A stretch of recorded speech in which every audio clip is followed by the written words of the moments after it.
东太平洋10号飓风这个皮拉尔离这个海岸越来越远了，现在有2000多公里啊！各位朋友，大家好，欢迎收看昨天金刚气象气象看人性啊。这个16号飓风啊，皮拉尔渐渐离开这个陆地，然后现在离这个海岸有2000多公里，完全对陆地上没有影响了。但是啊，它行进的距离跟这个方向啊，一直往这个西南方向偏东北方向再转向这个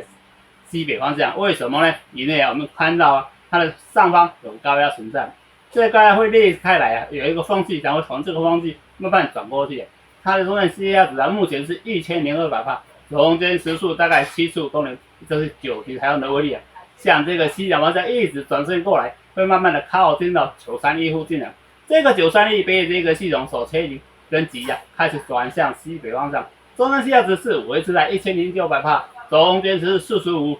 慢慢的消失在这个太平洋的东岸这个高压当中啊。但是啊，这个皮拉尔会继续的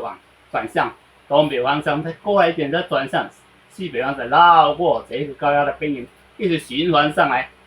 但是啊，它还是维持不了几天了，就像是在后天就会慢慢变成一个比较微弱的这个气流向这个北方慢慢前进当中了。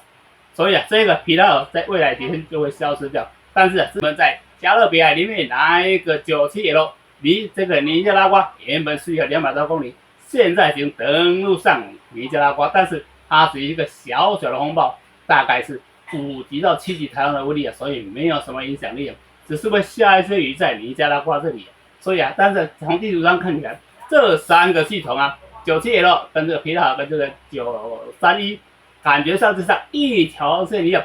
，3星连珠啊，成为一条线的这个风暴系统啊。唯一最强的是中间这个16号皮拉尔继续成长起来，还有继续前进当中。所以啊，这个皮拉尔是担起一个很重要的任务啊。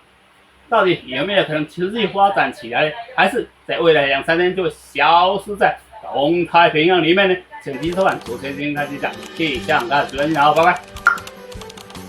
欢迎点赞、评论、关注台湾如千新。